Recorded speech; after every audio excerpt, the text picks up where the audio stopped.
उपदेश सुनी जीवन बनल कै लोग हल कै सुपाथ पर लोग हो। बाबा के उपदेश सुनी जीवन बनल कै लोग हल कै सुपाथ पर लोग हो।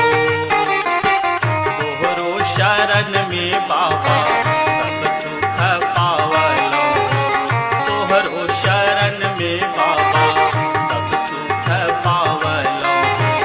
तोही त हमरो माई बाप हो।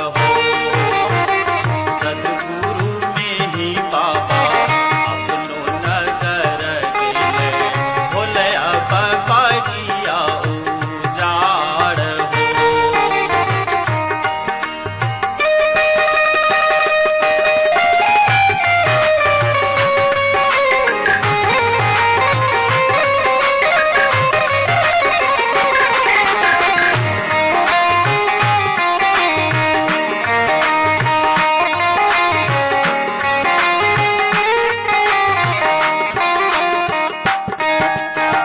सद्गुरु ताया राखी हो, कहियो न हमरा छोड़ी हो।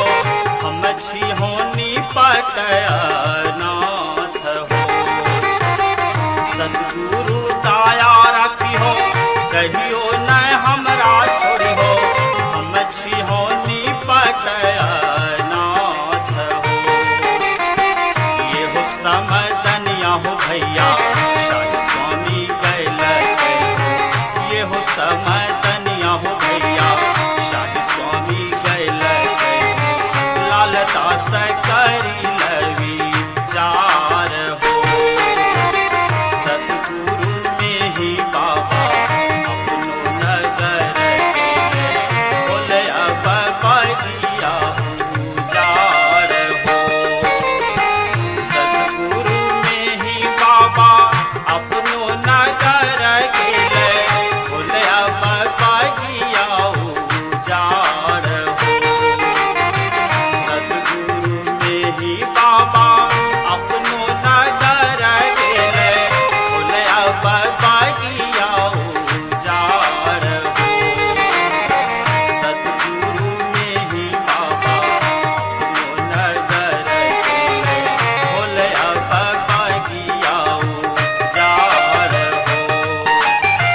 सद्गुरु में ही बाबा अपनो नगर गेले, बोले अब बगिया उजाड़ हो। बोले अब बगिया उजाड़ हो। बोले अब बगिया उजाड़ हो।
हंसा जे पूछे हो रामा,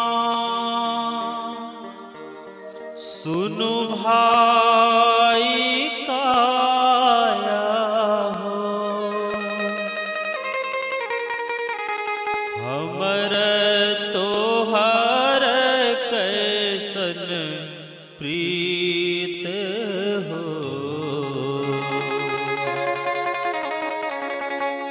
हमहु जब जयबो रे काया, अमरपुर देशवा हो।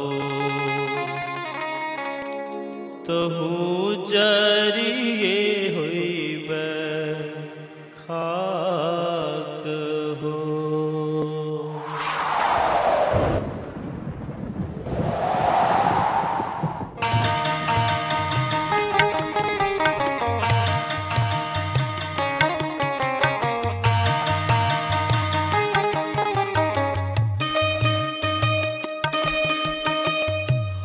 हंसा जे पूछे हो रामा सुनु भाई काया हो, हमर तोहर कैसन प्रीत हो। हंसा जे पूछे हो रामा सुनु भाई का